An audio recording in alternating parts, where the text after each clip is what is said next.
I'm Akash, and this is your News of the Week for the week of September 5th to September 11th, 2021. I'm Akash Shakoti, and let's take a look at the headlines. We begin with President Biden's new vaccine mandates for workers of companies with over 100 employees, alongside federal contractors and healthcare workers. This new law says that you have two options if you're an employee of a company with 100 workers. Either A, get immunized with any of the vaccines, the Pfizer or Moderna, or B, test for COVID-19 weekly. So for federal contractors, however, and for healthcare workers, that second option to test for COVID-19 weekly isn't there. So literally only have one option, which is to get vaccinated. So that is what's going on with the vaccine mandates. Let's take a look at another one of our headlines. It's the fact that today, in fact, right now, September 11th, 2021, marks the 20th anniversary of 9/11, which was the worst terrorist attacks that this country, this nation has ever seen. This killed 2,977 people when terrorists belonging to Al-Qaeda went ahead and hijacked 4 planes, crashing them into the World Trade Center, the Pentagon, and eventually a field in the middle of Pennsylvania, after the passengers on that plane managed to revolt and take back control very briefly.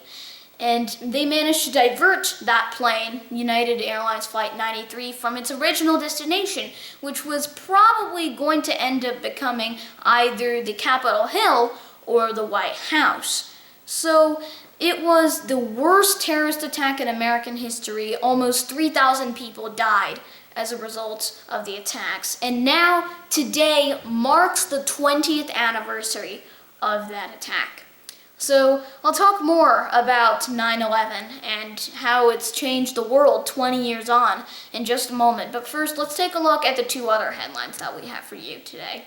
First of all, the US Open coming to an end. We got our two main finals, the men's singles between Daniil Medvedev and Novak Djokovic, and the women's singles between Emma Raducanu and Leylah Fernandez. So both of these are very, very interesting matches, and I'll talk about them in just a moment. But first, let's take a look at our last story, which is the fact that SpaceX is introducing an all-civilian crew for its Inspiration 4 space flight, which will reach elevations that are higher than that of the ISS. And it's going to launch up September 15th at no later than 8 p.m. ET. That's Eastern Time, and that is all of your headlines. So let's take a look at each of these stories in turn, beginning with the fact that President Biden has introduced new vaccine mandates for employees of companies with over 100 workers, and alongside healthcare workers and federal contractors. For company employees, the new mask mandate and the vaccine mandate is the fact that you have to either A, get vaccinated with any of the vaccines, Pfizer or Moderna, or B, test weekly for COVID-19. So those are your only options. And if you are a worker for the government or for healthcare, then you don't have that second option to test weekly for COVID-19. You should probably just get vaccinated. That is what this new law is saying. It was put into law on Thursday by President Biden, introducing these sweeping new vaccine mandates, and so that's what's going on. Now, some praised President Biden for, introducing this, saying that we should have done this a long time ago, while others are saying that Biden has maybe pushed it a little bit too far and that maybe we should just, remain lax on the rules. So that's what's going on right now. Even now, America still remains divided over whether to wear masks or not, or whether to get the vaccine or not. It is a very, very contentious point of debate that the whole country is going on about now. And the fact that it's still continuing, even in the face of a big health crisis, the COVID-19 pandemic spurred up a discussion about what to do about healthcare and whether to keep it relaxed in the middle of a gigantic virus. So the fact that something like this is going on is incredibly, it's very bad. And I very much hope that the situation now in America with 170,000 cases and 3,000 deaths every single day in America, I really hope that things change for the better and that COVID-19 ultimately goes away. And that is about the Biden's new vaccine mandates. Now, let's take a look at our next story. Now, just 20 years ago today, in fact, right now, the whole world was watching their television screens and looking at the atrocities that were taking place in New York City when terrorists hijacked 4 planes and crashed them into the World Trade Center, the Pentagon, and into a field in the middle of Pennsylvania, when its original target was actually going to be either the White House or even the Capitol Hill. So the fact that this major atrocity came along, this was 9/11. It killed almost 3,000 people in what was the worst terrorist attack America has ever seen in its lifetime. This changed the world, really, and for the survivors and for the families of the victims, it instilled the sense of trauma from that attack that will be very hard, if not even impossible in some cases, to ever get out from. The fact that something like this has affected lives so profoundly and that it has killed 2,977 innocent lives and the first responders who died trying to save the lives of civilians in those buildings on that day and in those airplanes on the worst, in fact, what is the most significant event of the 21st century. And now, as a direct result of that, America started looking for who had done this and why. And quickly, it pointed towards Al-Qaeda. This group was the Islamic terrorist group, and they were putting these attacks on America itself.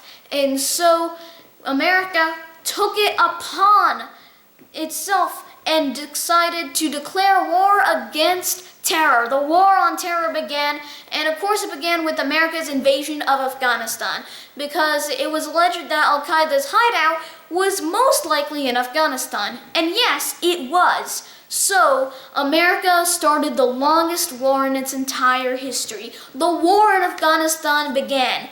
Now, it's 20 years later, September 11th, 2021, and look at where we are now. The whole world was changed so profoundly from that day. The phrase, "Where were you when you learned of 9/11?" became almost ubiquitous in the days, in the weeks, and the months following 9/11, and it felt like there was a new era that came after it, before 9/11 and after 9/11. And so it is in many ways, it is a true tragedy what happened on that day. And so now it's 20 years later, and this is the state of things now. The war in Afghanistan, which has begun because of that very attack against America, because of 9/11, that war has finally ended, as just last week America finally pulled out of the war in Afghanistan. So with this evacuation and airlifting complete, the Taliban were now free to just roam around and take everything back off. And so now, in fact, just recently the Taliban announced their brand new government that they're going to be using to run that country. And the fact that something like this had happened is terrible right now. And so with that saga now almost entirely over, but the tragedy that occurred and the trauma that resulted from that will never end. We are never going to forget 9/11, and that's why we commemorate this day, to remember the lives of the innocent civilians and the first responders that day who died, who lost their lives to 9/11. And so there have been many memorials that are taking place right now. Currently, there is an event that's taking place right now as we speak at the Ground Zero, literally the remains of the Twin Towers, which is now the 9/11 Memorial and Museum. So that is happening right now, this memorial. President Biden's going to be there, and basically all of the survivors and the families of the victims will be there to recount the day that the Twin Towers fell. What is the darkest day in American history by far. And that is very, very, very heartbreaking, because the previous worst attack on America was Pearl Harbor in 1945. And then from there, it didn't happen. From that day in 1941, it didn't happen until 2001, September 11th. And 3,000 people died. It is, from that point onwards, things changed entirely, recounting the ways that it changed our lives and the world, for better or for worse. And that is the 20-year anniversary of 9/11. Now, there's two more stories to take a look at, so let's go over them. First of all, we have the U.S. Open. And so, the U.S. Open right now in tennis, it's coming to a close end. We now have our two big finals. We've got the men's singles between world number 1, Novak Djokovic, and world number 2, Daniil Medvedev.